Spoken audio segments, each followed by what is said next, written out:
So good morning, everyone, and welcome to our wonderful webinar, Space Exploration and Update for Earthlings. I'd like to welcome you all and thank you for joining us, perhaps from different time zones around the world. We're not sure, but welcome. My name is Dr. Michelle Maloney. I'm the co-founder and national convener of the Australian Earth Laws Alliance. And it's with great pleasure that we host these three webinars this week to celebrate the very first International Day of the Moon, which we will talk about a bit more over the webinars. But before I introduce our wonderful guest speakers, I might do a little bit of an introduction. So please bear with me while I share screen. So yes, we created this beautiful image with the classic image of the rocket ship to make space exploration something that we can bring back to us as ordinary folks who are not involved in the space movement, the space work. We're very interested in what's going on around the world. And I actually really love that graphic. That's why I'm just rambling while we share that pretty graphic with you. So space exploration, an update for Earthlings. For those who do know, we've got these three webinars coming up. For those who don't, please do check out our other webinars tomorrow and on Thursday. Today, we're going to be talking about plans for the Moon and Mars. And then tomorrow, the 20th of July, what impacts will space exploration have on the Moon and beyond? And on the 21st of July, we'll be talking about how we should govern space exploration. But first, I'd like to introduce my organisation, the Australian Earth Laws Alliance. We were formed about 10 years ago in response to what we see as the ongoing terrible problems we're facing with climate change and the ecological crises of biodiversity loss and so much more. We're a not-for-profit organisation. Whether you think of us as a little think tank or a very active capacity building organisation, we're a bit of think and do. And our focus is to help increase the understanding and practical implementation of Earth-centred governance. And when we're just talking about planet Earth, that makes sense. But when we say life-centred or regenerative governance, I myself am a lawyer. My background is in environmental law with a PhD in law from Griffith University and undergraduate degrees in law and politics from Australian National University. And AILA has been formed on top of some very amazing theories around Earth jurisprudence, deep ecology, and Indigenous knowledge and wisdom in this country, in Australia. We have a particular focus on how we can change at a very practical level some of the systems and structures that support human societies so that we can live more sustainably and more regeneratively within whatever context we're in. Normally I talk about the living world and life, but these are some of the interesting discussions we have when we're talking about exploring into life or space. I was going to say the world beyond planet Earth. And I just wanted to mention that AILA works in extreme deep partnership with many other wonderful organisations around Australia. I've listed some of them there, some of our Indigenous partnerships, and looking at regenerative economies and regenerative communities. Because we're based in Australia, and I explain this in case there are folks in our audience from other places. I noticed there's someone from Colombia, welcome. In Australia, we like to acknowledge country, and this means that we like to acknowledge, it's important to acknowledge that modern Australia is built on top of the ongoing foundations of Aboriginal societies. So I'd like to acknowledge elders past, present, and emerging, and acknowledge the remarkable governance system that cared for country and has cared for each other since time immemorial. In particular, I live in Brisbane, Australia, and I'd like to acknowledge that I live, work, and play on the traditional lands of the Yagara and Turrbal peoples. And those beautiful water lilies are from a nearby waterhole. And I do invite you all, before we take off into outer space, to have a think, if you're in Australia, whose country you live on, and which plants and animals are your friends and neighbours. It's always nice to take a moment to breathe in and out, to realise we are connected not just through gravity, but through all of the oxygen molecules keeping us alive to this beautiful planet. And AILA is excited to be talking about activities going beyond Earth today. So before I introduce our lovely speakers, why is AILA an organisation looking at regenerative economies and regenerative systems of life on planet Earth? why the heck are we interested in space exploration? So we're interested in how life on Earth can be sustained into the future. We are very keen to ensure that humanity doesn't disappear through its own interrelationship with the living world and use of natural resources. But we're also very interested in the wider universe and cosmos, the mysteries of outer space, the mysteries of where we've all come from in our universe and our cosmos.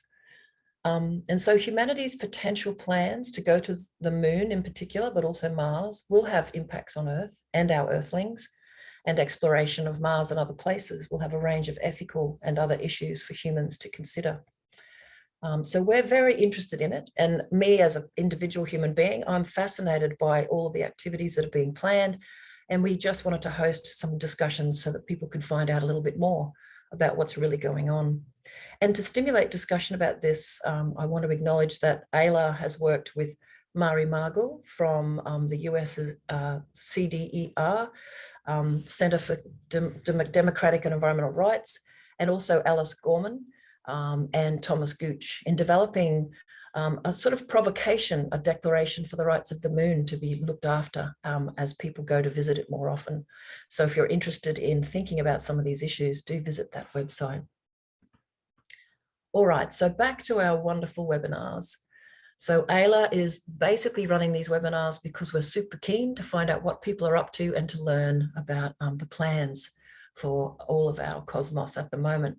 And today, our focus is on the moon, our beautiful moon, and also Mars, and anything else our speakers would like to share with us.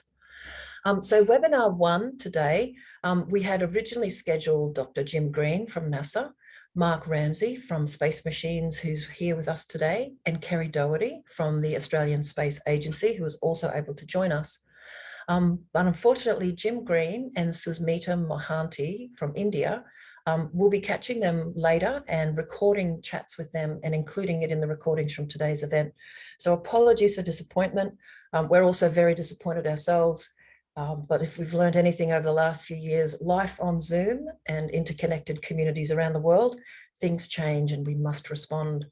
So today we're going to hear from Mark and Kerry, and I can't wait to hear, particularly because these wonderful colleagues are based here in Australia, and we'll be able to find out what we're up to in the Australian Space Agency, which I'm actually quite excited about. And then, as I mentioned, tomorrow we'll have a look at the impacts of space exploration. And Alice Gorman, a space archaeologist, and my partner in crime in organising this event, these events, will be joining us. So will Alison Decker, looking at the impacts for non-human forms of activity, or impacts of human beings on non-human things. It's hard calling it nature or not nature. That's another debate. And also human rights in space. All right, and just a reminder that our webinar on Thursday, if you are planning to join us, it's not at lunchtime, it's in the evening, to ensure that our colleague from Russia can join us at an appropriate time. And we've got 2 speakers from the UK as well, which is very exciting. And Professor Dean Sanders, an Indigenous leader in space and integrity at Deloitte. Very exciting stuff. All right, so enough from me. I'm now really delighted to introduce our speakers. We're going to invite Mark Ramsey to speak with us first. Mark is working with Space Machines and is connected to the University of South Australia. I'll let Mark talk to you a bit more about some of his more technical aspects of his work, because it's all a mystery to me and I have no embarrassment admitting that.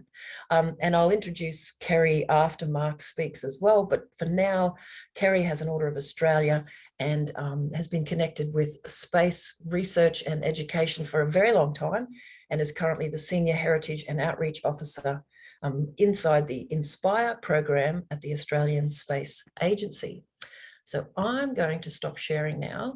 And Mark would love to invite you to come and share with us. The format for today, folks, particularly we only have 2 speakers live. Mark and Kerry can have pretty much as long as they wish, but somewhere between 10 and 20 minutes to give a talk. And then we'll have some quick Q&A with them. Then our next speaker, so Kerry, will be second. And then we'll have a big open Q&A. So if you've got questions, please write them in the chat and I'll collect them as we go along. Thank you so much. And over to you, Mark. Thank you very much, Michelle. It's a pleasure to be here and be part of the conversation today, and share with you and everyone on the call something I guess I'm personally very passionate about, which is space. So I know we've got a bit of extra time to fill today, but I'm sure both Kerry and I, who are deeply passionate about space, you may need to cut us off at some point when we keep talking. My name is Mark Ramsey. I'm the Chief Operating Officer for a company called Space Machines, and I'll touch on what that is a bit in a minute. We're an Australian-based company building an orbital transfer vehicle, which I'll talk about shortly, but I'm an engineer by background, studied mechatronic engineering at university, and a diploma of Mandarin Chinese. I probably spent more time using my engineering than my Chinese thus far in my career, but yeah, have just shared a deep passion about space, and I guess been lucky enough to be born in a time where space is, really coming to its next age. A lot of commercial exploration now, and a lot of cool things going on, and I guess today we're going to talk a bit about how that connects to the moon. So a little bit about Space Machines Company. So we are an Australian startup that is an in-space transportation and logistics company. And so that's a long way of saying that we care about delivering our customers satellites, packages, whatever they want delivered to the right orbit at the right time. And we often start with this slide that over the last sort of couple of 100 years, we've seen some real sort of technological innovations, rail, road, shipping and aircraft that have fundamentally redefined our ability to connect physically with others on the globe. And so with each of these technology steps forward, we've seen the ability to move goods and transport things and people around across oceans, across continents, through air. And we fundamentally think space is next. And what we think about when we talk is that at the moment, when you want to build a spacecraft, you sort of phone up a rocket company and book in a rocket about 2 or 3 years away. Then you spend a few years kind of building your satellite. But we think the experience in future will look a lot more like FedEx or a postal company where, you turn up at the local post office and you don't know or care how many rockets or transfer vehicles or planes, drones and automobiles it goes. You just deliver from where you want a package to go from to where you want it to be. And we think that will extend to space in future. And so one of the products we're building is called Optimus, and it's an orbital transfer vehicle that I'll just touch on briefly before we get into the moon. So we are last mile delivery in space. So what that means is our customers, who typically are small satellite owners or builders, will come to us. We will integrate their spacecraft on our orbital transfer vehicle. We'll put the whole thing into a rocket and launch the whole package to space. And then our vehicle will deliver those satellites or packages to various destinations in orbit, and our vehicle will move around, much like the courier van that brings a package to our doors when we post something or order something. We see that model extending into space. And what we do see in the market at the moment is all of the rocket companies are building bigger and bigger rockets to carry many, many tons, much like we've seen with the big shipping lines on Earth or the big railways. But of course, an aircraft can't bring a package to your door, neither can a large boat. And so we believe there's a hub and spoke model that will appear, that large rockets like SpaceX Falcon 9 or Ariane or Rocket Lab will ultimately take your packages to orbit, and then there'll be a market for vehicles like us that really deliver that to the final destination.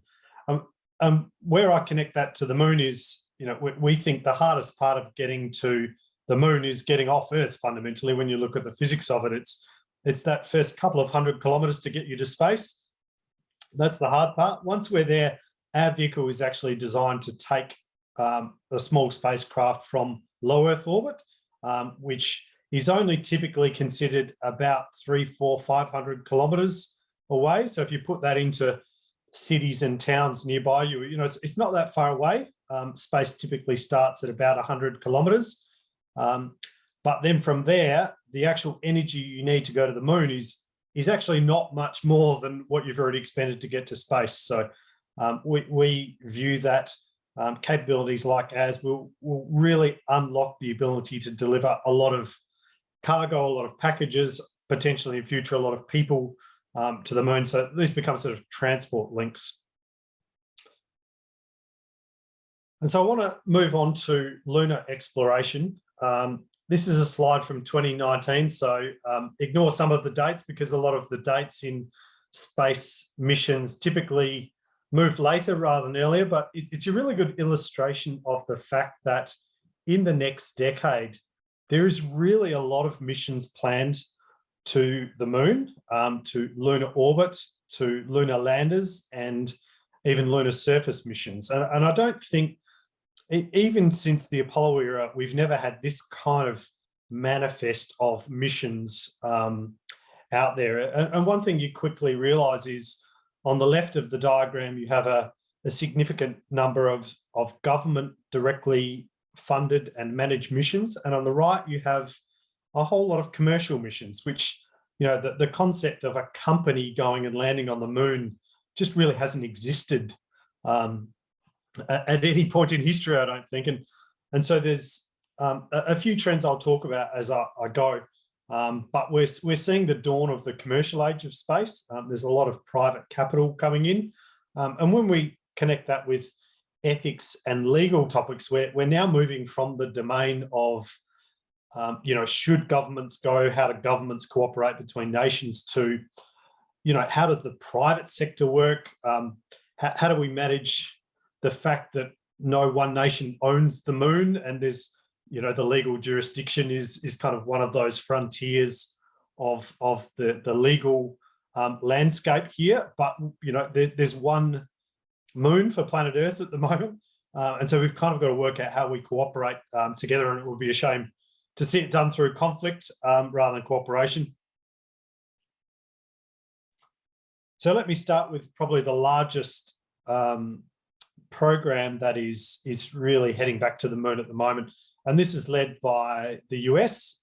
It's a program called Artemis, and it's really NASA's human space flight program to go back to the moon, with first human landing probably in the order of 2025, depending on how the technology works in the next couple of years. But it's kind of quite soon when you think about it, that we really haven't been to the moon for many decades. And now we're going to see in the next few years some really inspirational things of people landing on the moon again. Artemis is the twin sister of Apollo and the Greek goddess of moon. So there's a real strong connection with the heritage there. I'm sure Kerry hopefully will expand on that. With the Artemis mission, there's a big focus on doing things differently to how Apollo works. So NASA will land the first woman and first person of color on the moon, using a whole bunch of technologies that are from a modern era and are really not what we would have seen in the Apollo program, which was very much Air Force pilots on very risky vehicles. What we're really about here is the opening up of the lunar economy, private players having a role, but also a long-term presence. So we don't really, hopefully this time, want to go there and plant a flag and sort of come back and that's the end of the program. This is really about sustainable lunar presence on the moon. It's a cooperation with a lot of other nations, which I think Kerry will go to further. And this is really the first step of getting us towards Mars as well, which, I think if you take a very long-term view of space, over time, no doubt we will reach out to the planets, the closest one being Mars. So from a technology sense, there's some real key building blocks that you need when you go to the moon. I think, as Michelle's graphic said, the first thing we all think of is rockets. So there's absolutely a couple of key rockets that are under development. In the US, the Space Launch System in the center top there, which is really a government-built rocket built by industry partners, but it's government-centric. And then we have on the very right, we have SpaceX Starship, which is also going to play a part in Artemis as well. Once we get off our rocket, we need things like Orion spacecraft to transit between the Earth and the Moon. Then we need things in lunar orbit because once you're in space, maneuvering around space is kind of key. So a bit like when I mentioned earlier, the sort of depot model, NASA plans a gateway, which is really in lunar orbit. That will be the connecting point where a lot of logistics is staged, cargo crew go to before they descend to the lunar surface. Then, of course, we need a landing system, human landing system. The first ones will be robotic, but then ultimately we want to touch people down on the surface. And ultimately, we want to be able to live, work and prosper on the moon. So a whole bunch of technologies around the Artemis base camp, from things like energy storage to habitation, to scientific, to economic, a whole bunch of things there that NASA's working on. Now, I should preface this slide is from 2019, so it's probably a couple of years out of date. So take the dates on the bottom to be what they were planned a couple of years ago, but this kind of shows a bit of the roadmap of how they plan to get to the lunar surface, which I think at this point will be 25, 26. But it's really about building up technology, de-risking technology, moving humans into Earth orbit, beyond Earth orbit, into lunar orbit, and demonstrating as they go incremental technology steps, rather than the sort of big shot to the moon, cross the fingers and hope for the best. So in this, we're going to build up a deep heritage of technology and knowledge of lunar technology and transportation. And ultimately that will extend to the lunar surface. And you're seeing things like commercial lunar payload services, so companies being part of the architecture. And ultimately the Artemis mission will head to the south pole of the moon, which is unique in the sense that there are some permanently shadowed craters there, which may allow us to access resources on the moon that we may need to sustain our presence. I won't touch too long on this because I believe Kerry may talk to it a bit as well, but beyond the phase one of getting humans to the moon is a plan to sustain ourselves on the moon, work with international partners, and ultimately demonstrate all of the technologies needed to go to Mars. The moon is a couple of days ride away. Mars is sort of 6, 8, 9 months, depending on when you get going. So it's really important we do this in the local region before we take such an ambitious step to send humans, into deep space for years at a time. Just touching on a couple of the commercial activities. We've got at least 3 robotic landers planned in the next couple of years that will go to the moon. So this is the first time we're seeing commercial companies sort of hands-off design and build landers and sell space. So, I mean, if you've got enough money, you can buy a kilo or 2 to go on these landers. If anyone in the audience is keen to do that, let me know. I can try and connect you to people there. But these are innovative young companies building, really cool technology and paving the way for key technologies as to going back on the moon. And on the right, we're seeing really what's called CubeSats, really tiny satellites going into lunar orbit. So one that launched, I think, about 2 or 3 weeks ago now, called Capstone. It launched from New Zealand. But just to give you some perspective, these satellites are sort of about the size of 3 or 4 loaves of bread strapped together. So there's something that most of us would be able to see and touch and potentially even lift. But no longer is it all about giant government missions with huge budgets. There's cool young companies doing innovative technology and really small missions that will achieve momentous science about the moon, its origins, its composition, and how it's affected the Earth.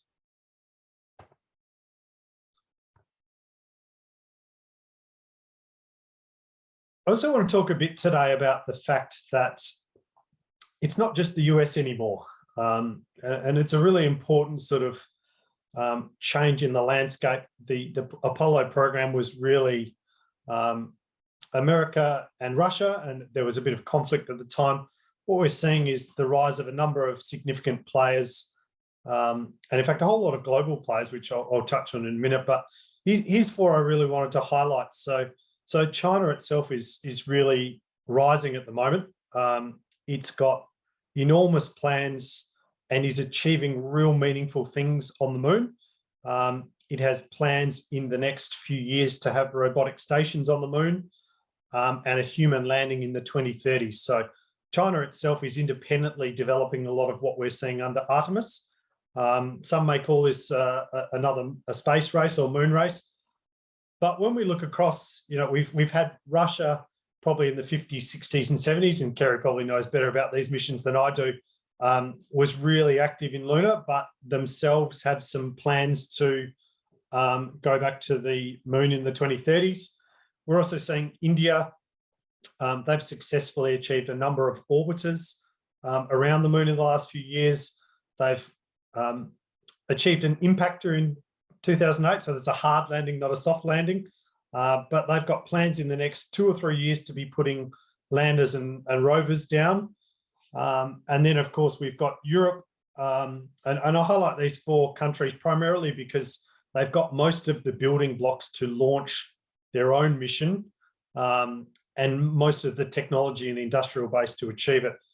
So Europe itself, who is cooperating with America quite heavily in the Artemis program, but they have plans for orbiters, landers, rovers, and even sample returns in the sort of next few years.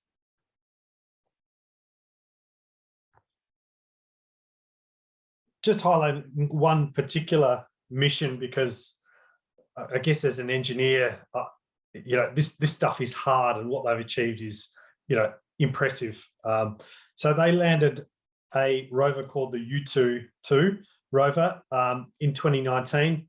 It was the first rover to land on the far side of the moon. So what that means is you can't communicate directly from Earth to the rover. You kind of have to do it through something going in orbit. And it's 140 kilos. It's meaningful stuff. It's the size of probably a small fridge there. So it's meaningful in size.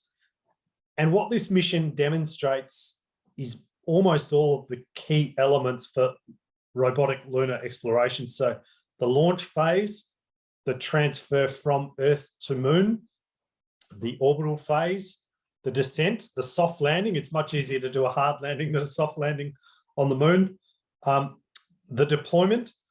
So the rover obviously came off its craft when it deployed. It survived. So the lunar surface is incredibly harsh.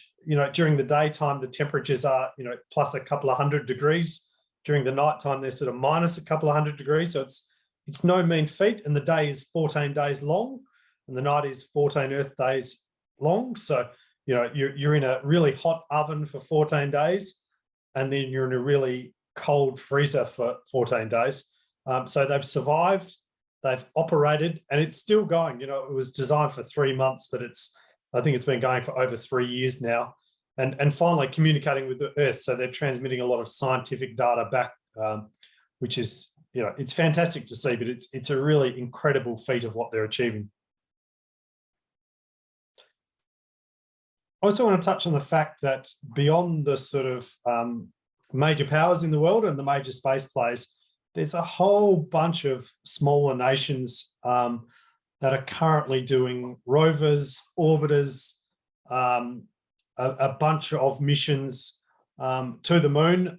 Some countries you may not think are going to the moon are on there. This is just a small sample. There's a lot more than what's on here, but there's a lot of countries that have active lunar programs, and I think it's a reflection of the opening up of the lunar mindset to many nations.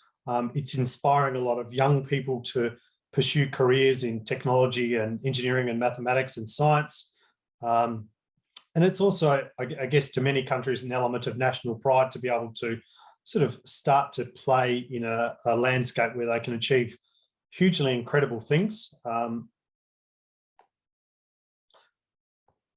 so as I head towards my last few slides, and hopefully, Michelle, I've expanded my talk enough here, just a few lunar trends that I see in the industry. So as you've seen, in the Apollo era and in the 50s and 60s, it was sort of one or two nations that were really doing everything. Now what we're seeing is there are many nations, not one. And so that brings cooperation, it brings competition, it brings a focus. Perhaps Michelle can help us with, lunar legal, how does that framework work? All of the laws we have on Earth are we're trying to extend to the lunar environment, but there's a lot to work through there because we just haven't ever really had to work through some of these challenges. We're seeing a lot more private industry and economy, so no longer is it purely funded by governments. A lot of companies are making business cases out of this. A lot of private investors are putting their own private money and capital into it across the globe. We're certainly seeing a lot more astronaut diversity. I think in the Apollo program, if you look back across the astronauts, they look quite similar. The future astronaut corps will be diverse in gender, generation, geographical diversity. Hopefully the astronauts will look a lot more like the people on Earth, which is wonderful to see. And finally, one of the trends is we went to the moon before to plant a flag, to drive around for a bit and come back. We're seeing a lot more focus on sustainable exploration. How do we sustain human presence there with everything that entails? How do we consider, as we move throughout the cosmos, sustainable exploration? And hopefully we've learned a couple of things about sustaining life on Earth, although we'll see how that goes in the next few years. Just in wrapping up, my company Space Machines is involved in an initiative called Lunar Ascent, and that's around what we call lunar rideshare. So that presents some opportunities, particularly for Australian organisations, to go to the moon, to go to lunar orbit. And so the vision for Lunar Ascent is an Australian space industry mission into lunar orbit to deliver commercial, scientific and educational payloads into lunar orbit, but also to allow our companies in Australia to do that as part of a supply chain activity, to gain flight heritage and experience around doing this, and really to inspire, educate and connect Australians to the moon. And so we're busy designing this mission as we speak, but it's one of a number of activities in Australia that is looking at how Australia can partake in this sort of global movement to the moon. And with that, let me say thank you for sharing some of your time with me today. I'll hand it back to Michelle over questions, and happy to connect and answer anything burning questions that people have. Thank you very much. Thank you so much, Mark. That was really fascinating and a little bit mind-blowing for some of us who are mostly focused on planet Earth. There are a couple of questions coming in. What I might do is just ask two of those questions and then save any of the others that come through for the end so that we've got a bit more time to make sure Kerry can give us a chat. Some great questions coming in. So Mark, I might put this one to you from Dieter. Regarding commercial resource extraction from the moon, given it's a common heritage of humankind, what kind of resource tax impositions would be possible, and are any being considered by the states or others involved? In a case, it may all be a long way away, or will it be? So I think that's a broader question about people using the moon. What the heck? How's that going to go? Yeah, look, thank you very much for the question. It's a really good question. It strikes at the heart of humanity, international cooperation or competition. strikes at the heart of laws surrounding this. I'm not aware yet that there's been a proposal for a lunar resource tax that I've heard, but there may very well be one out there. What we're struggling with, I think, is as we go to the moon, how do you regulate across to another nation who may just go and dig stuff up and use it? How do you manage the economy so that it's sustainable for everyone and we don't dig all the resources up for one nation and everyone else doesn't get access to them? So, I mean, many of the problems that we face on Earth in a funny kind of way, really apply to space, but we're doing it in a landscape that it is no longer one nation's ownership. So typically how we do it on Earth is, each nation decides the economics, the taxation, the balance of resources within its nation. And then a few common areas that, we've grappled with Antarctica and the open seas. But, this is this problem on steroids at the moon. And finally, even if you had some laws, who would enforce it up there? There's a real challenge that if private industry goes there, how do you police them? How do you, who actually enforces the laws if someone goes there? And ultimately, and we, this is a bit further out, when we have people on the moon and Mars, should they be self-governing? We in a lot of our Western democracies, we take this view that people have a right to govern their own resources, and at some points there'll be a lunar community and a lunar society and a Mars community and a Martian society, and should they be able to self-determine their own rules around this? So it's a cracking question. I don't have a good answer. It's people smarter than me that will have to address this, but it's coming sooner than we think. Thank you, Mark. It is a complex issue, and it's certainly one of the reasons that Alice Gorman, myself, Thomas Gooch and Mari Margle first got together talking about these issues when we were invited to talk about, should the moon have legal personhood? Should the moon have its own legal rights? What would that look like? And that's why we drafted the Declaration for the Rights of the Moon, to stimulate people into thinking, hang on, is it just another chunk of rock for human beings to gobble up? Or is it something far more complex and important? And I just want to remind folks that with our series of 3 webinars, today is all about the plans for going to the moon and Mars. And I think Mark's intro has been wonderful. Tomorrow, there'll be a discussion about some of the impacts of what it might look like when things land on the moon, like the physical realities of landing on regolith and all those things I don't understand. And Thursday night's discussion, which I think is going to be hugely feisty, is actually about space law and the governance issues, all of the good things that Mark's just touched on. How do you regulate? I have this image of all these little things buzzing up to the moon and back again and buzzing around the moon. And, if they're all different folks, all different companies and different countries, how the heck is this going to work? And those issues we'll have a lot more time to talk about on Thursday night. But yeah, that's great. And Mark, just one more quick question, and then we'll go to Kerry's talk and come back to all the questions again.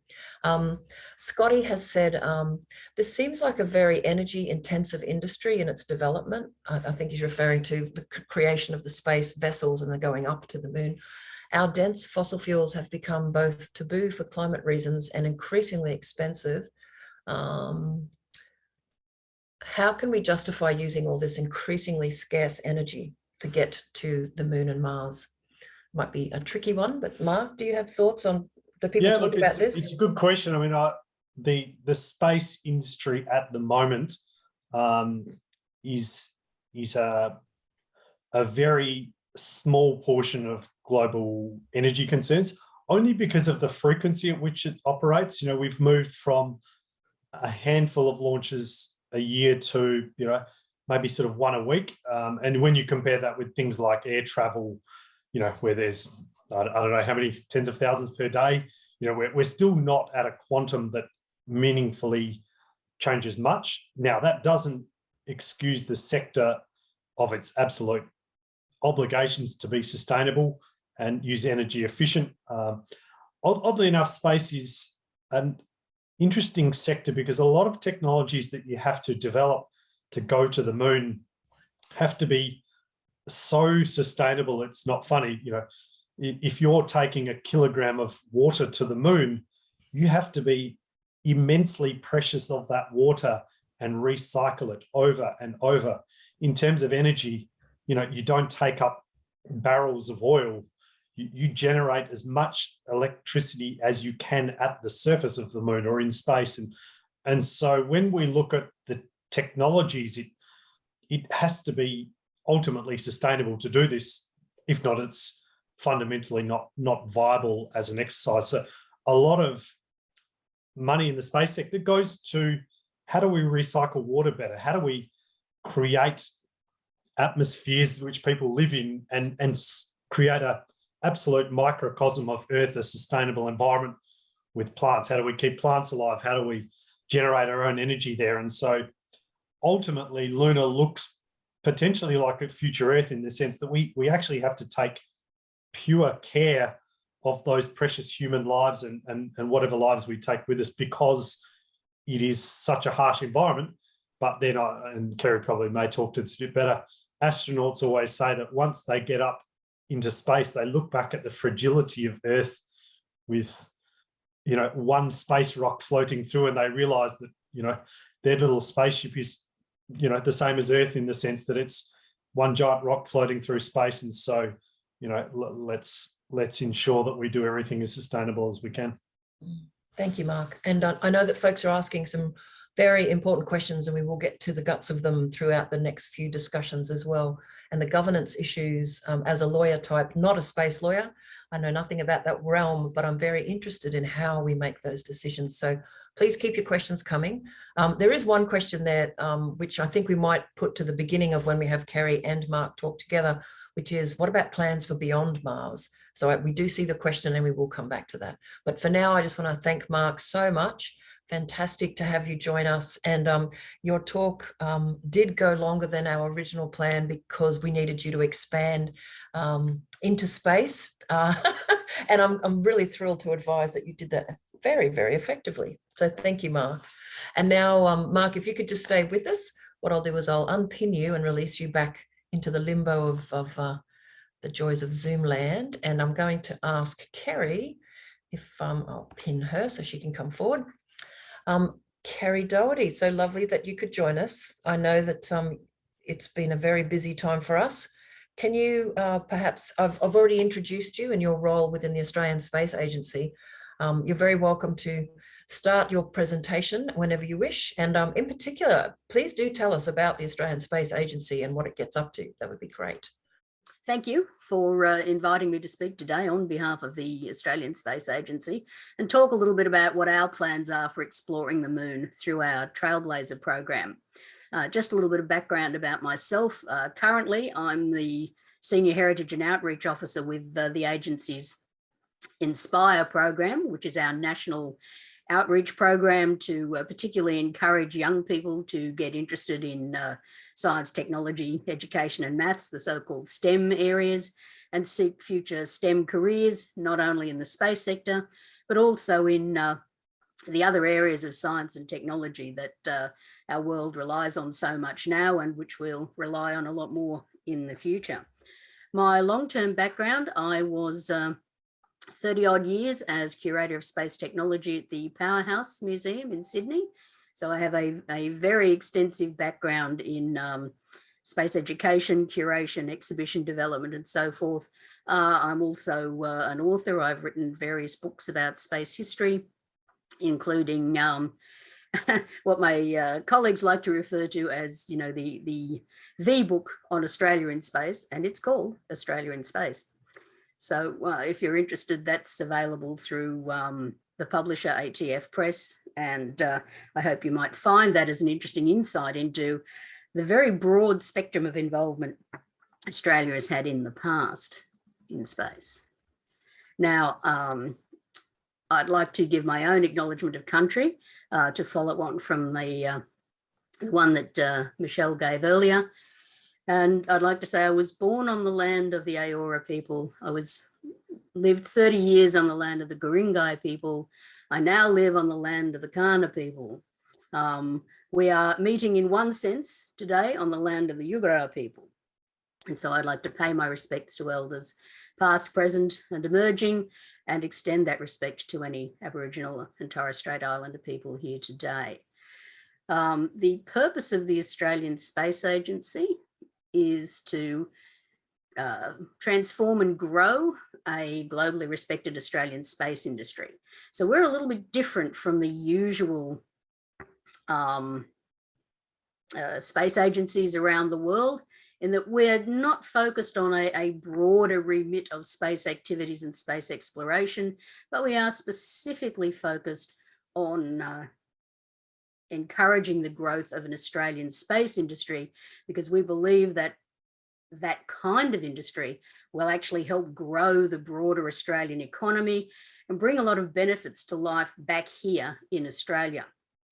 We know that space is inspirational and that it actually encourages young people to consider careers in the Science and Technology Centre. And one of our major aims is to triple the size of the Australian space economy over the next decade and create 20,000 additional jobs in the space sector by 2030. So we don't have, as I said, a specifically exploring remit, but we have realised that in fact space exploration is one of the ways that we can contribute to growing the Australian space sector. Now, I'd just like to mention, given that we have spoken already about the contribution of Indigenous Australians to the management of the Australian environment, and we also recognise that Indigenous Australians are actually the world's oldest astronomers, and their traditions today of sky knowledge can actually contribute to our understanding of astronomy across the last 60,000 years, in a sense. And so we've recognised that in our brand, our logo, which is a little bit different again, because we're an agency that's a bit different, and we see that we want to recognise that through a unique brand, that rather than having lots of rockets and vector swooshes that you find in most agencies' logos, ours recognises constellations of Indigenous Australia, so that all those, the dots represented on our logo actually mark 8 different sky constellations, and you can see them here. These are recognised by different Indigenous groups right around Australia. And so when you look at our brand, you're not only seeing what you look up at the sky, the stars from Australia, but you're also, in a sense, seeing what you see from the sky when you look down to the ground. That is all the lights of the countries around the world. And in a sense, it also represents the kind of multispectral imaging of the Earth from space that actually helps us to understand our environment and monitor our environment and help manage this great country of ours. We've spoken already, there've been questions about, you know, how do we act in space? What are the, how do we safeguard the environment and so forth? And I'd just like to point out that the Space Agency's values are specifically strong in these areas. We want to be a responsible agency and position Australia as a responsible global citizen that's actually committed to safe operations in space and here on Earth. And we actually want to work within the range of existing space laws and treaties in all our operations in space for the future. The agency is a great believer in shared ambition. That is, we want to build strong partnerships here in Australia and across the world. And this is why we're, again, partnering with, in this case, NASA for our lunar program. We believe very much in creating and developing, building trust and integrity and respect, not only within the agency, but across all the people we work with.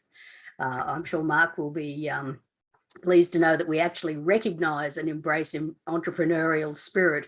We want to take an entrepreneurial approach within the agency, and we want to encourage the entrepreneurial spirit within Australian industry.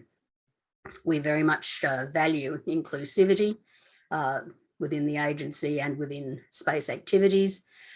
And I hope you'll see that we have passion. We are really dedicated to moving forward in pushing the boundaries of knowledge and striving to bring Australia to the forefront of space activity globally through developing our own space industry.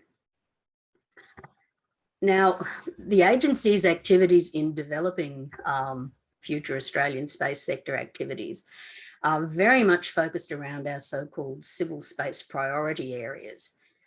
And there are 7 of these. There's actually an 8th one that we've identified more recently, which we regard as, which we call space medicine and life sciences, because we see these are all areas in which Australia has, or we see has the potential to develop particular skills and niche expertise that we can contribute to the global space sector. And the one that's particularly important for our discussion today about Australian activities relating to the moon is the robotics and the robotics and automation civil space priority area. Many of our overseas listeners today may not realise that Australia is actually a world leader in remote operations. We have mines, enormous mines in Western Australia, just to give an example, that are entirely or almost entirely operated remotely from thousands of kilometres away in Perth. They actually have robotically controlled trains that carry the ore from the mines down to the ports over several hundred kilometres, all remotely controlled. So we have a unique expertise, which is very transferable to operation in space. So remote operations in space itself, remote operation ultimately on the moon, and remote operations on Mars. And so our Trailblazer program that I'm going to talk about is specifically designed to demonstrate our skills in this area, demonstrate Australia's technological expertise in this area. And we hope that it is one, just as Canada, for example, has made a niche area for itself in developing the remote manipulator arms, like the Canadarm that was on the space shuttle and is now on the International Space Station. We're looking at developing a particular niche market, if that's the word I want, certainly an area of expertise that we can contribute to future space exploration by providing robotic exploration vehicles and operating them remotely from the Earth. And I just wanted to take a step back before talking about what the Space Agency is doing now in relation to the moon, to talk a little bit about Australia's previous involvement in the Apollo program and the exploration of space back in the 1960s. So Australia actually was involved with space tracking from the very beginnings, even before NASA itself existed. We had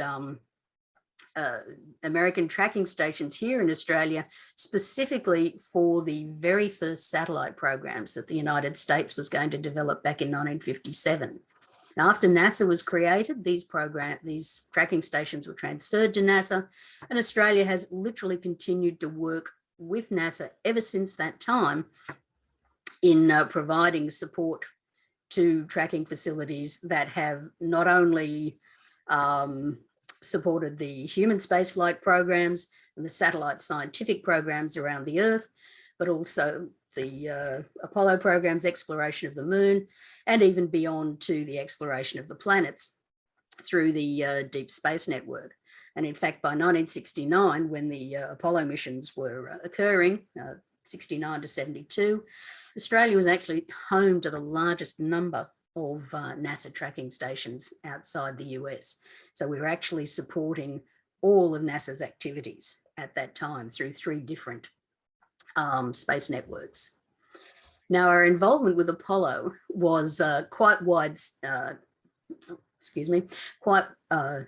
deep in many ways that people often don't think about. But of course, the thing that I think most Australians will know, but it may come as a bit of a surprise to people overseas, is that Australia was very closely involved with the communications for the Apollo missions, and particularly the Apollo 11 mission itself. So when when Neil Armstrong stepped out onto the lunar surface, that television picture that you saw, if you were old enough to be around then, was actually coming through Australia. Most people don't realise that.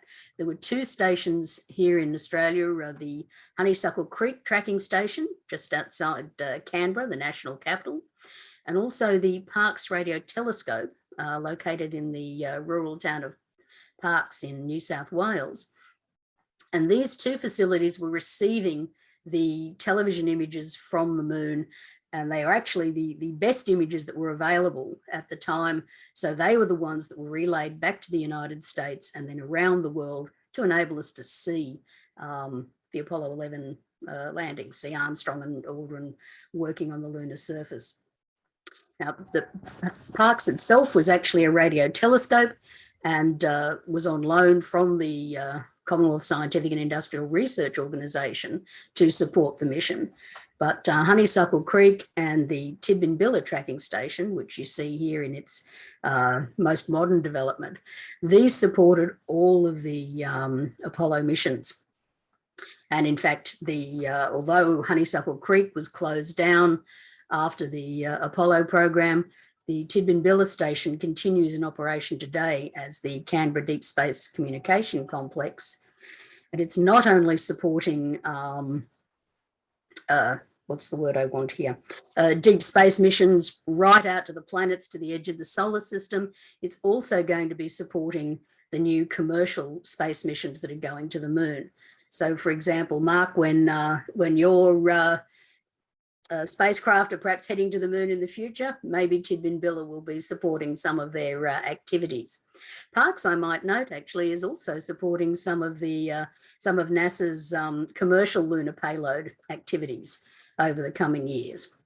So that again, Australia will be providing communications to the next round of lunar activities.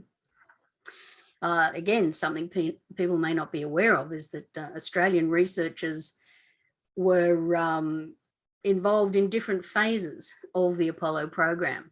So, for example, Dr. Colvin, the RAAF, that's the Australian Air Force ophthalmologist, actually did a lot of work in designing things like tracking, docking targets. You can see here, this is one that he developed for the Apollo 7 testing mission. He also developed things like anti-glare sunglasses, some rather interesting training facilities as well that relied on glasses and ways of directing the astronauts' vision so that they could concentrate on their instruments.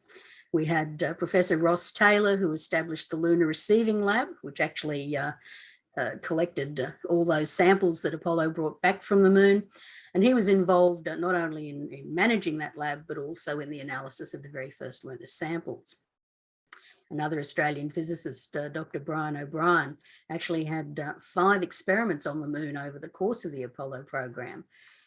These are just 2 of them you see here. The dust detector experiment, this tiny little device, which is actually about the size of a couple of matchboxes, and his charged particle detector. But in fact, this experiment, this little dust detector experiment, was extremely important because it demonstrated a lot of interesting characteristics of the lunar dust that we now know are really important and in fact problematic, and we're going to have to take them into account for future Artemis missions on the moon, both in terms of the astronauts, because what we found through his work is that the lunar dust actually, through the use of or because of various electrostatic effects across the lunar day, actually almost levitates itself. And that means that it becomes, it can coat the surface of an astronaut spacesuit, it can coat any equipment that's operating on the moon. And lunar dust, as we know, is incredibly sharp and incredibly sticky. So it's dangerous for equipment on the moon. It's incredibly dangerous if you bring it into any kind of lunar facility where it gets loose in the atmosphere and you breathe it in. It could actually contribute to the development of conditions like silicosis that miners experience. So it's because of his work that we've actually learned about the dangers of lunar dust and the fact that we're going to have to do quite a bit to mitigate those problems as we commence longer term operations on the moon. Now, the agency, in looking at different programs that would help develop the Australian space industry allow us to develop what's referred to as space heritage, that is showing that we can create technology that will function in the very harsh environment of space. All those things can actually be demonstrated through a program of putting something on the moon. We developed the concept of the Moon to Mars initiative. This is a $150 million program that was initiated in 2019. It actually has three components. There's the supply chain program, and pretty much as the name says, what it's designed to do is encourage and help Australian industry to become involved in global space supply chains, and hopefully beyond that into other areas of high-tech supply chains as well. The demonstrator program, which is the second phase, which again involves getting Australian-made technology into orbit to demonstrate its capabilities and the fact that Australia can create hardware that will survive the rigors of space. And ultimately, the Trailblazer program itself, which is designed to put a small rover on the moon to demonstrate Australian expertise in remote operations and show that, again, we do have this capability of developing hardware that can operate in the space environment. As you can see from the image here, it will be quite a small solar-powered rover. And the idea is it's going to be involved in what we call foundational services. And I'll talk about that in just a moment. So in order to get this involvement in NASA's Artemis program to bring the Trailblazer lunar rover program to fruition, Australia actually became part of NASA's Artemis Accords in 2020. We were one of the 8 founding signatories of the Accords. Now, if you're not familiar with them, they're not a treaty, but they're an agreement among the signatories that provides what they refer to as a practical set of principles to guide space exploration, specifically looking at making sure that operations on the moon and indeed beyond the moon onto Mars are safe, that they're sustainable, that they actually support a beneficial use of space, and that they reduce uncertainty for how the different partners can interact with each other in operations on the moon. And there are currently 21 countries that have signed up to the Artemis Accords. As Mark has said, there are a lot of different countries that are interested in going back to the moon. And many of them now see benefit in operating or cooperating with NASA in their future space programs or lunar programs. And so they've signed up, like Australia, to the Artemis Accords. In 2021, we actually established a Space Act agreement with NASA. Now, this is the enabling agreement that actually lays out that NASA will work with Australia on the Trailblazer program of our Moon to Mars initiative. What this means is that NASA is actually going to provide us with a lift to the moon for a semi-autonomous Australian-made rover. So it's going to become part of the Artemis program, and it will work in conjunction with one of NASA's in situ resource utilization experiments. The other program agreement that we're working on with NASA at the moment is the technology, I'm sorry, not with NASA, but with the United States, is a technology safeguard agreement. And this will establish the principles under which, if there's American space technology that we need to use in our space program for Trailblazer or for other space projects, we can actually bring that technology to Australia and utilise it in our programs here. And for that, we need a technology safeguard agreement in place. So that work is ongoing just at the moment. So, as I said, we're going to the moon with the Trailblazer program. The idea is that it will draw on and demonstrate our world-leading capability in remote operations. So the basic idea is to develop a semi-autonomous rover. So semi-autonomous means it's one that will have a certain level of onboard intelligence, but just like the rovers now that NASA has on Mars, or the U2, the Chinese rover. I believe that has a certain amount of onboard intelligence as well. But at the same time, it will be partially controlled in some instances in real time, directly from Australia. So there will actually be mission control facilities here in Australia ultimately that could be controlling this, this rover on the moon. NASA will provide the transport to the moon, and the idea is that the rover is actually going to work in conjunction with an experiment that NASA has planned as part of the Artemis program for in situ resource utilisation.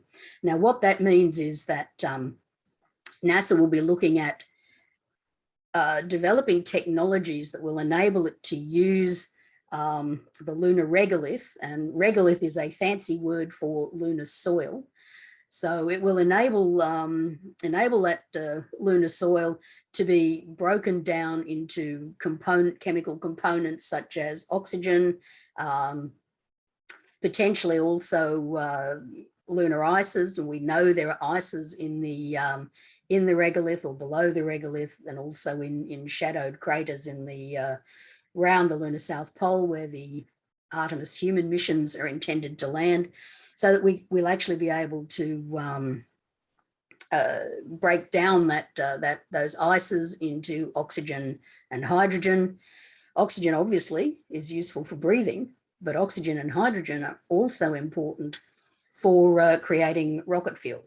So in other words, for operations to Mars or for sending rockets back to Earth, we'll be able to create their rocket fuel on the moon rather than having to bring all the fuel directly from Earth.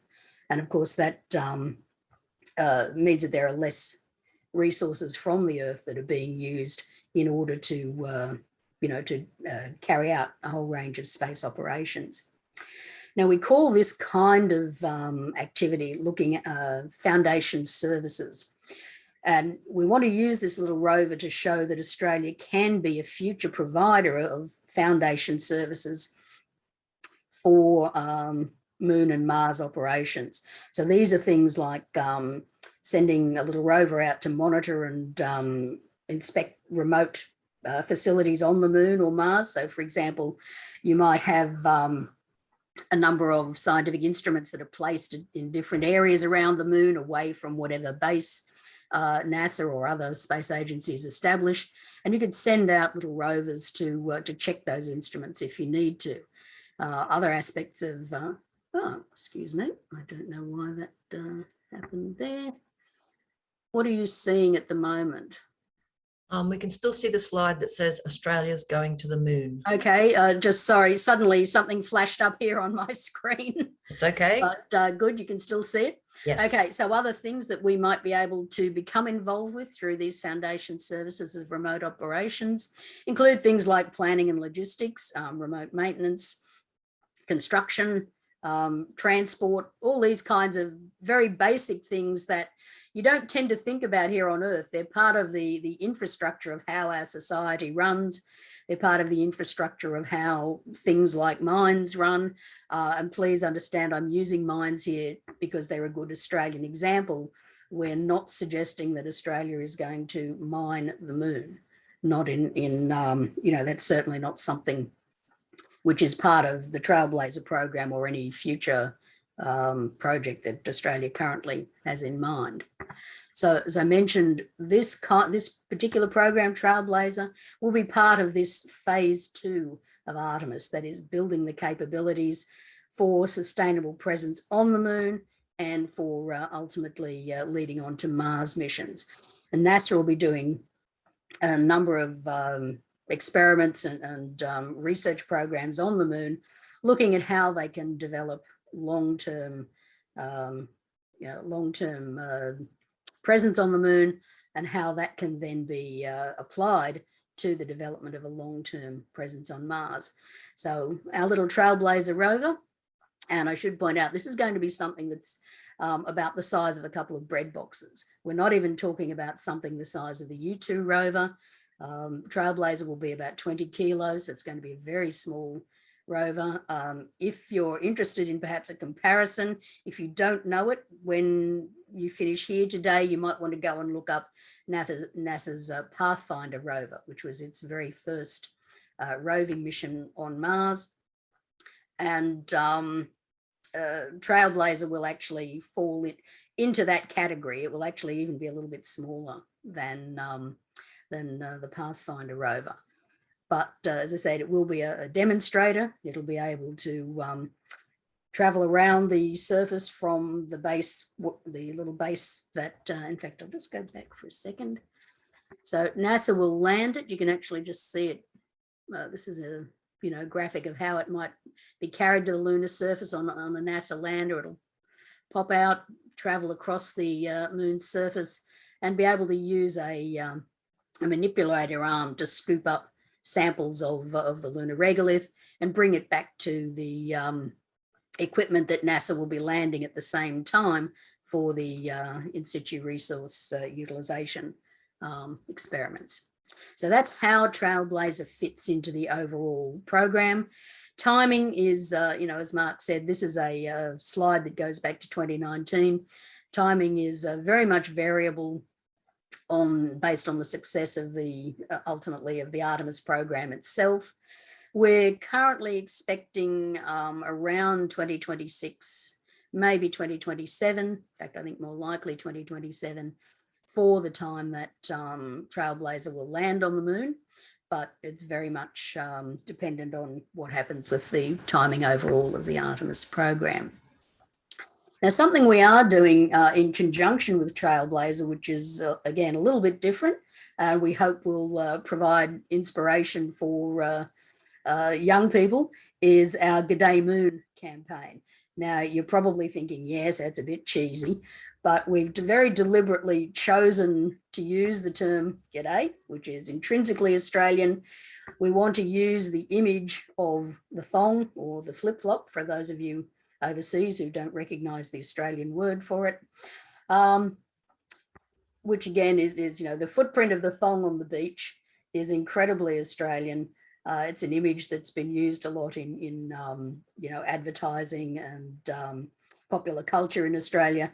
So we wanted to bring those two very Australian cliches, perhaps they are, but bring them together as part of a campaign that will instill a sense of pride in Australian achievement, Australian innovation, and symbolise, in a way, our desire to move forward to the moon, connecting to a lot of exploration that Australia has been involved in the past. Many people may not be aware that Australia was one of the early leaders in exploration of the Antarctic, for example. So we've had Australian footprints in Antarctica. Hopefully we will one day have Australian footprints on the moon. But what we want to achieve with the G'day Moon program is particularly inspiring young people, just as Apollo did. People my age, many older Australians remember how exciting it was to see the landings on the moon, and it was very inspirational. And what we hope is that Trailblazer will now become our Apollo beginning in inspiring a new generation, not just to watch landing on the moon, but actually to ultimately become part of what we want to be and what the Space Agency is working to create, a very vibrant space sector right here in Australia.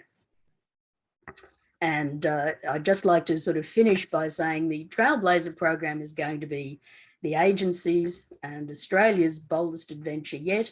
And I'm hoping that before I retire, this will be the view from my office window with Australian rovers out there working on the lunar surface. Thank you. Thank you so much, Kerry. That was a very excellent overview of all of the things that are going on, but also a really excellent reminder of the history of what Australia's been up to.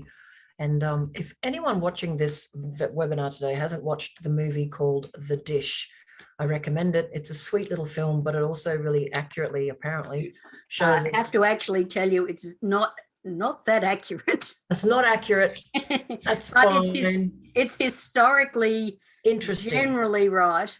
But Parkes, it kind of gives Parkes all the credit.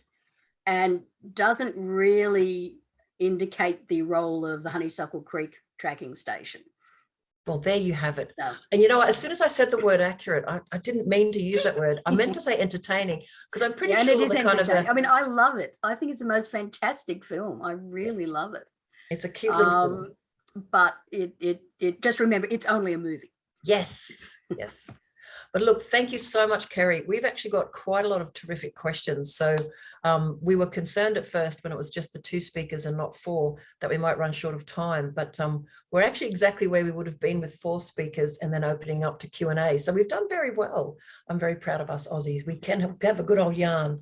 And in fact, I might start with a question mark that might be suitable for you, if that's okay. I've collated our questions, sort of a few around engineering and tech, and then a few around rights of nature, rights of the moon, and governance. You have to forgive me, I don't even understand the question. So if it's an odd one, you just tell us whatever you think, Mark. Normally I'll I can play along with it, whatever it is. Yeah, exactly. So Sonia has asked, any thoughts on nuclear fusion and cold fusion, and in particular, 0-point energy, organic propulsion and more, and using helium-3 from the moon? This was a question that popped up during your talk, Mark, so I thought I'd put it to you. Well, thank you for the question. Pretty well all topics I'm in fact no expert on, but I'll do my best. Look, I think in terms of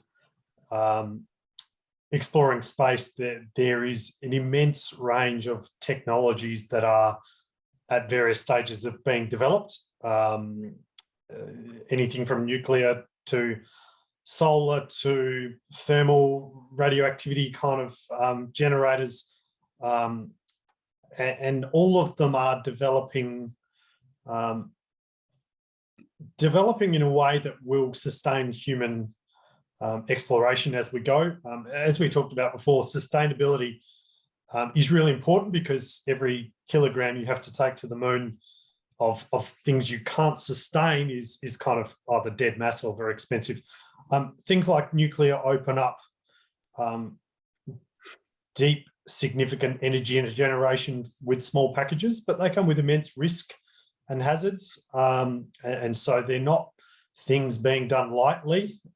They're things being done carefully. I wouldn't pretend to know if they will get launched in the next decades or not. But you know, it is one of the mix of future energy solutions.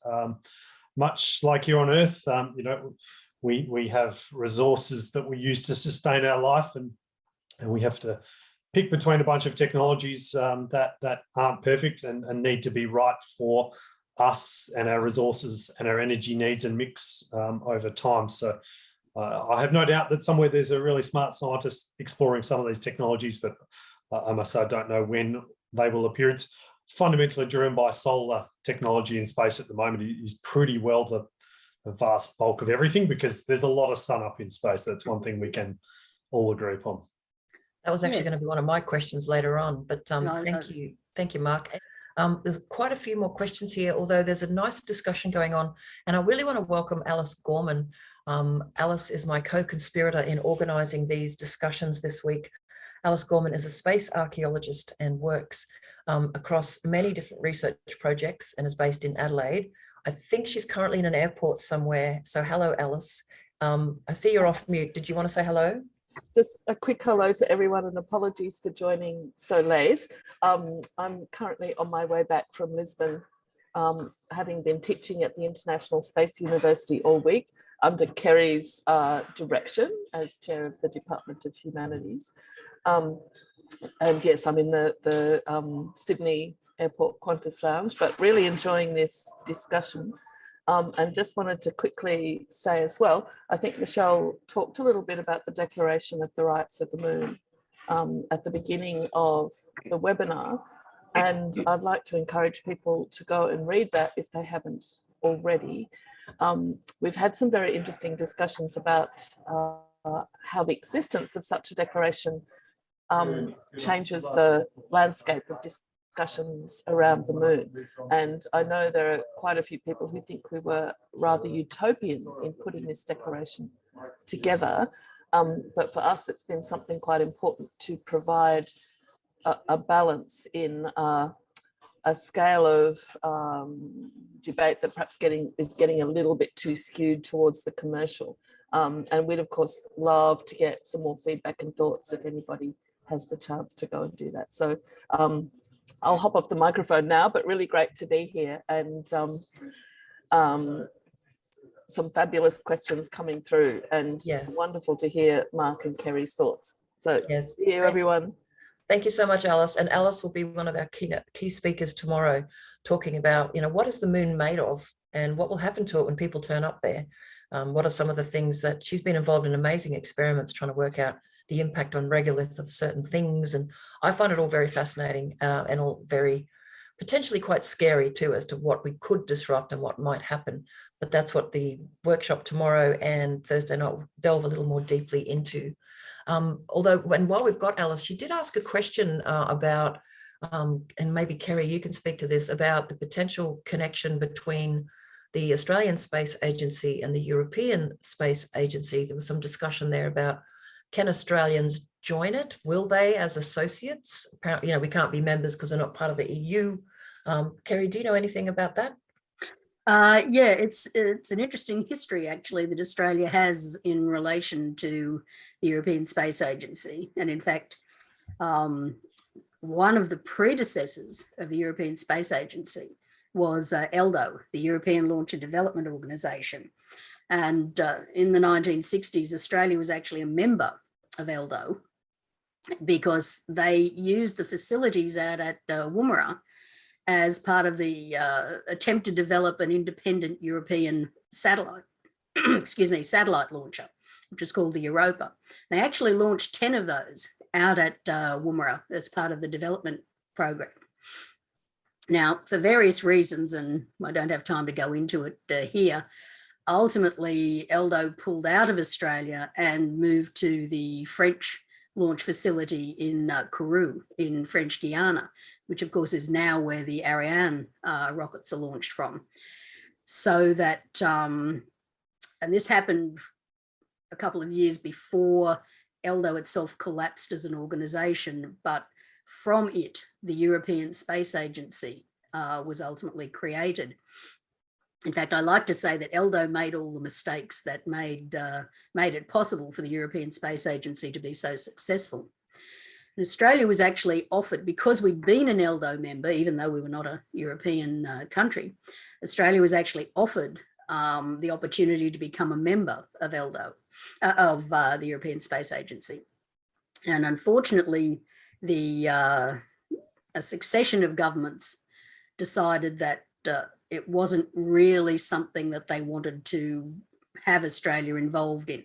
There was a period beginning around about the mid-70s where Australia withdrew quite significantly from a lot of space activities. And so it was decided that we didn't want to be involved in the European Space Agency.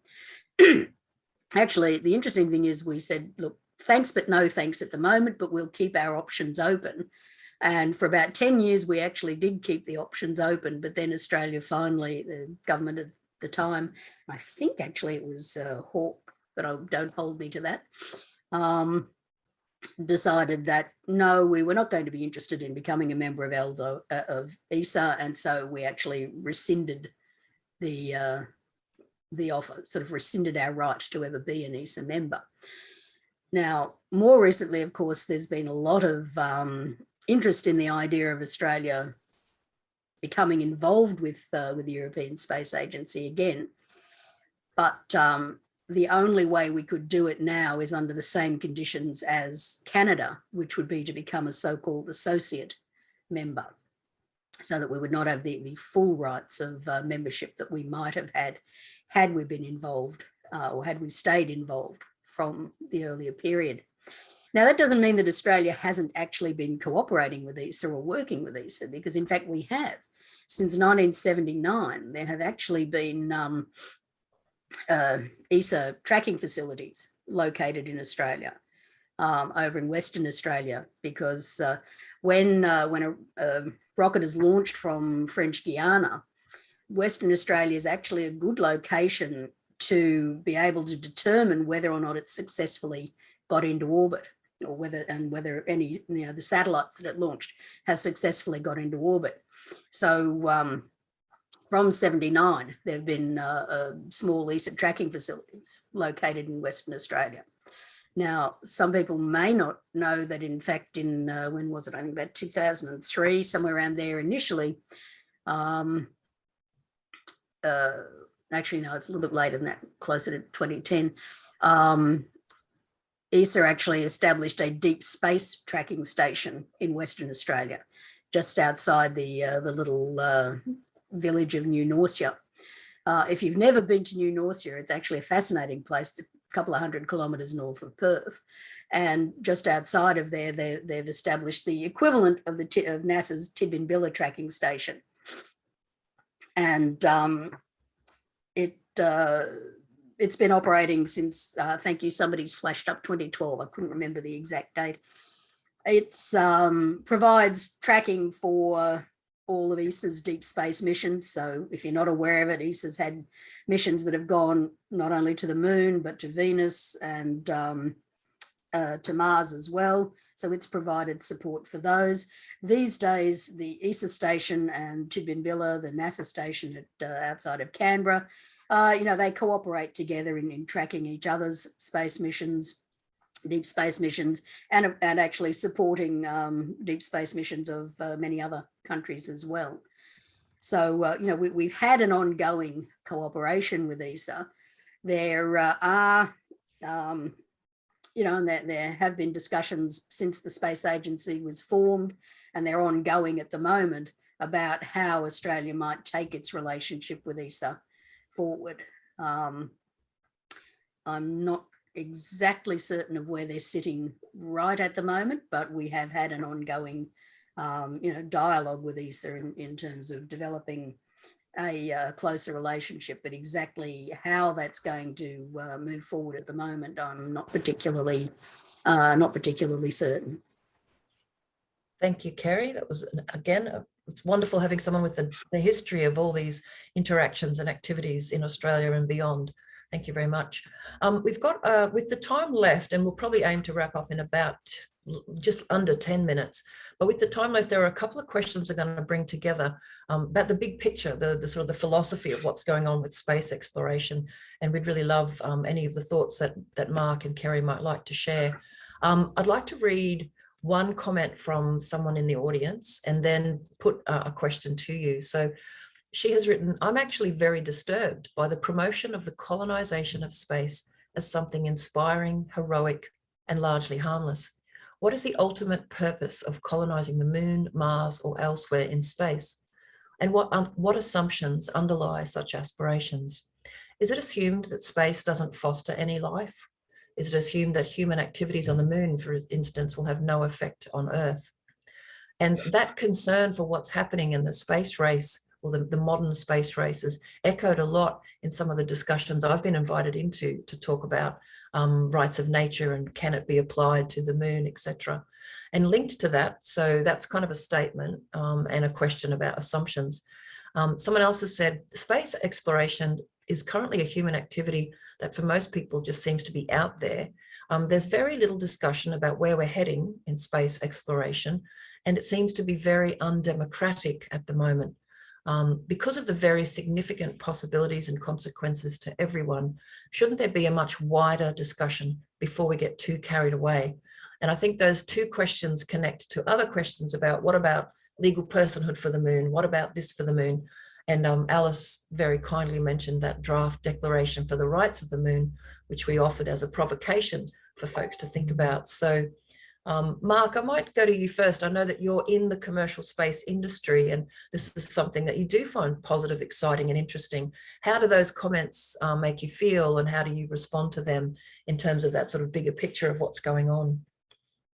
Yeah, look, I think it's as you said, it's a deeply philosophical question, and one that everyone in every nation kind of has a stakeholder in, because it's partially a couple of people in a rocket going, but it's also all of humanity going there as well. And You know, I think these are deep questions that we need to debate and discuss and work out, but we also, in my view, exploration has always been a sort of deep human tenet, to explore new frontiers, and that's sort of, you know, if you connect that with going to the moon, I think I don't know what the time frame is, if it's not this decade, but in decades and centuries and millennia to come, I would be quite surprised if humanity and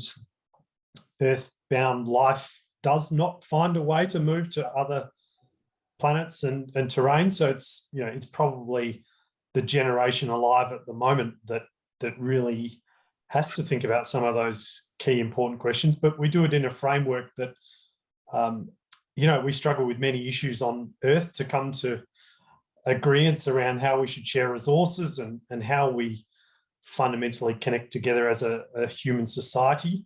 And differing people have different views. Not everyone operates in a democracy. When we go to things like the moon, as I said earlier, you know, with all good intentions, if you have rules and laws, someone has to police them. We don't yet have a mature humanity-based governance structure around how we will govern off-Earth bodies. There's a lot of discussions, and I'm sure Kerry and Alice in particular can talk a bit more about the United Nations and some of the fora there around the peaceful use of outer space. There's disagreements at that level. And then, as I said, as we extend that, you know, what happens of the first generation born on the moon or on Mars? You know, what are their rights compared to Earth rights to impose our views on them? So they're kind of deep philosophical questions. Things like nature and sustainability have quite different contexts on the moon and Mars. I've just a personal belief. I think life is out there somewhere. I don't know if it looks like the life we think about, but there's enough planets and galaxies out there that I find it hard to believe we're unique in this prospect. But you know, let's wait and see the science plays out. But it's, you know, it's a deeply philosophical question that, you know, connects every human and life on our planet, and it's a discussion about what we want to do in society going forward. I was on mute. Thank you. Yeah. For your response, Mark. Kerry, your thoughts on people's concerns about this enthusiasm for colonising new places? Well, I think the first thing we need to do is rethink that term. Science fiction, unfortunately, has kind of given moving out into space a bit of a bad rap in terms of using the term colonisation. You don't really hear anybody in the space sector talking about colonising space. Certainly, we would like to, or, you know, the discussion centres around, in the longer term, settling in space. They're not necessarily the same thing. Colonisation implies, you know, it certainly has the historical context of domination, expropriation. Settlement doesn't have to be that way. But I'll take a step back from there and then say that whether or not we move out into space is very much a philosophical issue, but it's something that I personally believe is something that is driven from within us. Human beings are ultimately, or have ultimately, demonstrated a propensity to want to explore. Now, we know that because if we hadn't, our ancestors very likely would never have moved out of the African rift valleys where the first human beings developed. You know, there's what we've seen now from anthropology and archaeology shows us that humans actually spread across the world in what would be considered a remarkably short period of evolutionary time. And this really implies that there was something beyond just, for example, an environmental pressure of, say, a drought or some other environmental change that forced people to move. The very fact that we've spread out so far, so fast across the face of the earth, very early on in the development of humans as a species, indicates that there is an imperative within our nature that is seen as being an exploring imperative. And certainly there have been various philosophical approaches over the last few hundred years at least, which have considered the idea of moving beyond the earth as part of the philosophical and even the spiritual growth of humanity.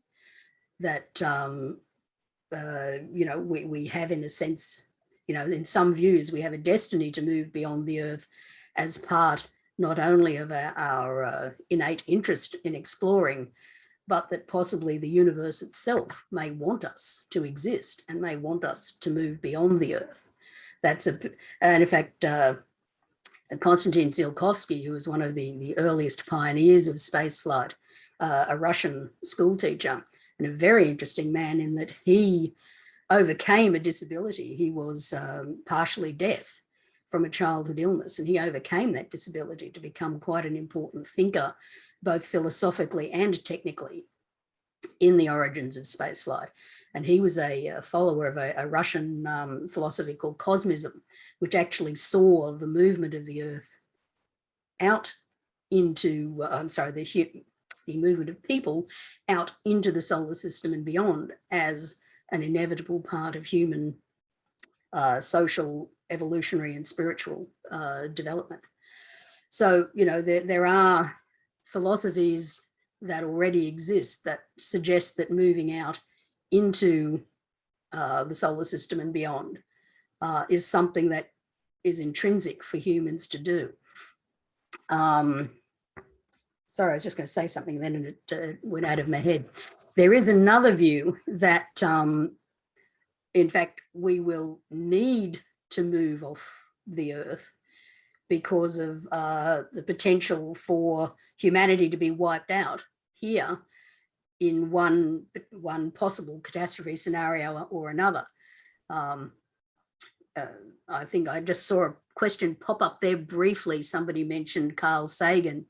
And yes, he was a great proponent of the idea that we would need to move off the earth because we could face environmental catastrophe here. So unless we want the human race to die out, and I know there are people who feel that this is in fact what we should do, that if we can't manage the earth, we shouldn't move beyond it. But survival is the great imperative. Human beings wouldn't exist at all if we didn't have a drive for survival.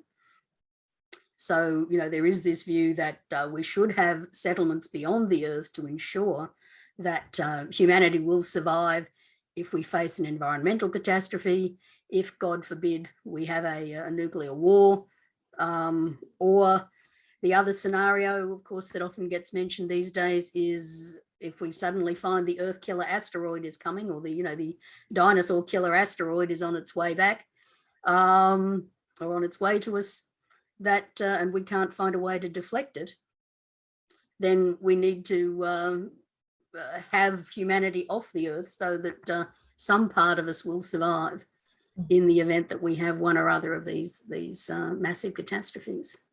Thanks, Kerry. I think we've raised some profound issues here about who we think human beings are, what we think our driving purpose is, what we think our core elements of our society are, and we'll keep exploring them over the next 2 webinars as well. And I'm just aware that it's been an epic 2 hours for our 2 speakers. Normally they would share the stage with 2 other speakers, so they've been on for quite a while. So I'd like to say, I think we've raised some issues that are very important for further discussion. And before we start to wrap up, one question I have for perhaps more for you, Kerry, but for both of you, is relating to that question about, at the moment, the space exploration seems a little bit undemocratic. Shouldn't there be more people involved in talking about it? Could I ask you both to just briefly talk about how can people stay up to date with what's happening in the space race and in the exploration? And how can people feel that they might be able to articulate their views about what's going on? And the reason we ask that is we're very interested in the longer term governance arrangements. So having one-off conversations is one thing, but how do people connect with each other to actually have a say over things? We know that this is going to be different nation states, different corporations. How do ordinary folks stay involved with things that affect literally their most familiar cosmic neighbor, the thing that we've looked up to and loved since the moment we could see? I think everybody on Earth should have a stake in what happens to the moon and beyond. But what are your thoughts, and what do you see already in place for people to get involved with? Speaking here, and this is personally my own view, this is not the view of the the space agency. I'm not speaking at all on their behalf. My personal view is that if people want to stay connected, if they want to have a voice, what you need to do is become politically aware and politically active. So in other words, we've just seen in the federal election just gone that, people who have a great care for the earth and supporting the Greens Party, for example, have become very active. And this made a big change this year to the makeup of our federal parliament. There are many, many sites out there. I see Steve Pietrobon, you're putting up some various sites that you can connect. Yes, please do. If anyone can share. Any number of websites out there that will give you information on what's happening in the NASA space program, or Europe's space program, or Australia's space program.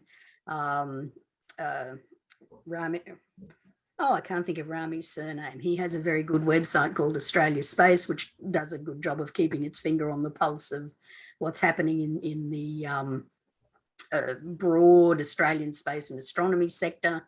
Obviously, the space agency itself, all the space agencies around the world have their own websites. There are any number of really good news websites, space-related news websites. I think actually some people may be interested in the Space Report website, which publishes a lot of essays about different aspects of space activities, space exploration. I said it's almost impossible to tell you where to start because there are so many sites out there. But often that's the problem. It's always too much. That is the problem. But I do, if you want to have a voice and if you want to make things happen, then obviously you should be aware of what your governments at the state and federal level and internationally, what governments are planning or interested in, or what their policies are in relation to space activities. And if you don't like them and you want to change them, then, pardon me, get off your bottom and get out and become become politically active in one way or another. As I said, this is a personal view. This is not the view of the space agency. But if you want to make change, you got to do it. Thanks, Kerry. Yep, that's probably a good note to end on. What I'd like to do is just say a huge thank you to you, Kerry, and to you, Mark, for sharing your time with us today and for stepping up and lengthening your talks when our two international guests were unable to join us. We will be getting this recording up onto our website, but it might take a week or more because we've got a few additional bits and pieces to add in. Before I go, just to remind everyone that we have another workshop or webinar tomorrow, same time, 10 a.m. to 12 noon Brisbane time, Australian Eastern Standard Time. You can use the same link as you used today. And then on Thursday night, we have one from 7 p.m. to 9 p.m. Tomorrow, we're looking at impacts of space or potential impacts of space exploration and settlement. And Thursday night, it's all about governance. And as I said, I think Thursday nights is going to get a bit interesting and feisty. There's a lot of interesting things to talk about, but I have really enjoyed today. I've learned a lot. I'm going to go back through things.